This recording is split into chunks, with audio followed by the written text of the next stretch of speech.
Hello friends, welcome to Kalyani சுலகம். இன்றைக்கி இந்த வீடியோவில் ஒரு ஹாட்டான ஃபில்டர் காஃபியும் கோல்டான லெமன் சோடாவும் சால்ட்டு லெமன் சோடா தான் செஞ்சு காமிக்க போகிறேன். நம்ம சேனலை இன்னும் சப்ஸ்கிரைப் பண்ணாமல் பார்த்துட்டு இருந்தீங்கன்னா சப்ஸ்கிரைப் பண்ணிக்கிங்க. கூடவே இருக்கக்கூடிய பெல் ஐக்கானை ப்ரெஸ் பண்ணி அதில் ஆல் ஆப்ஷனை கிளிக் பண்ணிக்கிங்க. மறக்காமல் லைக் அண்ட் ஷேர் பண்ணி நம்ம சேனலுக்கு சப்போர்ட் பண்ணுங்கள். இப்போ வாங்க செய்ய ஸ்டார்ட் பண்ணலாம். ஃபஸ்ட்டு ஹாட்டான ஃபில்ட்ரு காப்பியை போட்டு எடுத்துக்கலாம். அதுக்கு 1/2 லிட்டர் பால் எடுத்திருக்கேன். ஆர்டினரி ஆவின் பேக்கெட் பால் தாங்க எடுத்திருக்கேன். இந்த பாலை ஒரு சுத்தமான பாத்திரத்தில் ஊற்றிக்கிங்க. இது வெயில் காலம், சுத்தமான பாத்திரமாக இருந்தால் தான் பால் தெரியாமல் இருக்கும். பாலை நல்லா பொங்க ஒரு 10-15 நிமிஷத்துக்கு சிம்மிலேயே வச்சு காய்ச்சி எடுத்துக்கலாம். பால் காய்ச்சிறது ரொம்ப இம்பார்ட்டண்ட்ங்க. பால் எந்த அளவுக்கு பச்சை வாசனை இல்லாமல் நல்லா காய்ச்சிறீங்களோ அந்த அளவுக்கு காஃபி சூப்பராக இருக்கும். இப்போ பால் நல்லா காஞ்சிடுச்சு. அதை நான் வேறு ஒரு பாத்திரத்துக்கு மாற்றிக்கிறேன். இப்போ அதே பாத்திரத்தில் 1 டம்ளர் அளவுக்கு நான் தண்ணி சேர்த்துக்கிறேன். இப்போ நான் போட்டு காமிக்கக்கூடிய காஃபி ஒருத்தருக்கு தாங்க போட்டு காமிக்கிறேன். 1 டம்ளர் அளவுக்கு தண்ணி சேர்த்துருக்கேன்.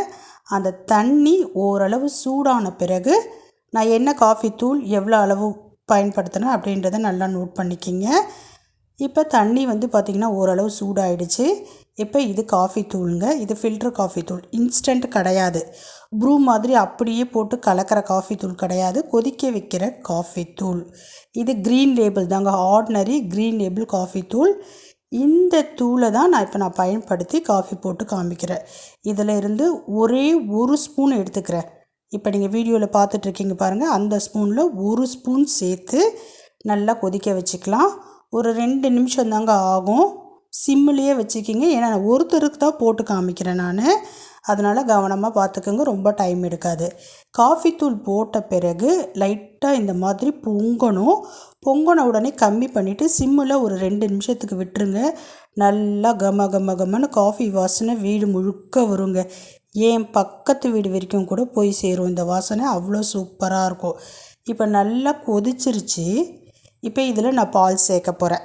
நான் காய்ச்சினது 1/2 லிட்டர் பால் தான், பட் சேர்க்க போகிறது அதில் இருந்து 3/4 டம்ளர். நான் எந்த டம்ளரில் தண்ணி எடுத்தனோ அதே டம்ளரில் 3/4 டம்ளர் அளவுக்கு பால் சேர்த்துக்கிறேன். கரெக்டாக இருக்குங்க. 1 டம்ளர் தண்ணி, 3/4 டம்ளர் பால்.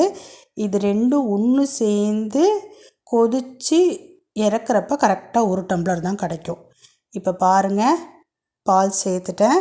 பால் சேர்த்த பிறகு ஒரு 3 நிமிஷத்துக்கு சிம்மில் அப்படியே விட்டுடுங்க. ரெண்டும் நல்லா மிக்ஸ் ஆகி ஒன்று சேர்ந்து கொதிக்கணும். நான் இதில் நாட்டு சக்கரை சேர்த்துருக்குறேன். உங்களுக்கு ஒயிட் சுகர் வேணும்னாலும் சேர்த்துக்கலாம், உங்கள் விருப்பம்தான். இப்போ ஃபில்ட்ரு வச்சு ஃபில்ட்ரு பண்ணிக்கலாம்.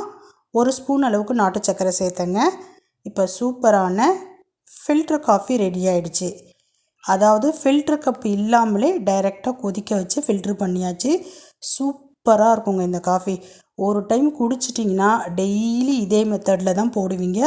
அவ்வளோ அருமையாக இருக்கும் இந்த காஃபி. ரெண்டாவதாக நான் செய்ய போகிறது கோல்டு ஐட்டம், அதாவது lemon soda, salt lemon soda தான் செய்ய போகிறேன். அதுக்கு ஒரு 1/2 ஹவருக்கு முன்னாடியே நான் சப்ஜா சீட்ஸை தண்ணியில் போட்டு ஊற வச்சுட்டேன். இப்போ பாருங்கள், ரொம்ப சிம்பிள் தான். ஒரு டம்ளர் எடுத்துக்கோங்க. அதில் கொஞ்சமாக புதினா தழைகள், ஒரே ஒரு பச்சை மிளகாவை 2ஆக உடச்சி போட்டுக்குங்க. இதில் நான் சால்ட்டு தான் சேர்க்க போகிறேன், அதனால் பச்சை மிளகாய் சேர்த்துருக்கேன். இப்போ 2 ஸ்பூன் அளவுக்கு சப்ஜா சீட்ஸு சேர்த்துக்கிறேன். சப்ஜா சீட்ஸ் உடம்புக்கு ரொம்ப நல்லதுங்க. இந்த வெயில் டைமுக்கு ரொம்ப நல்லது. ஒரே ஒரு லெமன், ஒருத்தருக்கு தான் ஜூஸ் போட்டு காமிக்க போகிறேன். ஒரே ஒரு லெமனை புழிஞ்சிட்டு அதில் சேர்த்துக்கலாம்.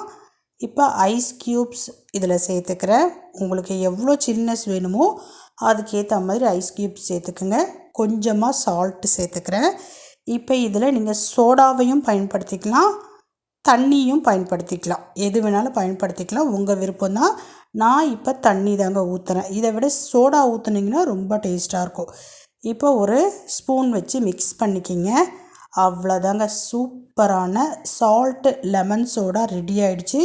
ரொம்ப சூப்பராக இருக்கும். இதில் பச்சை மிளகாய், புதினா, சப்ஜா சீட்ஸு, சால்ட்டு போட்டிருக்கோம். குடிக்கிறதுக்கு ரொம்ப ஆனந்தமாக இருக்கும். இந்த வெயிலுக்கு ட்ரை பண்ணி பாருங்கள். பாய்.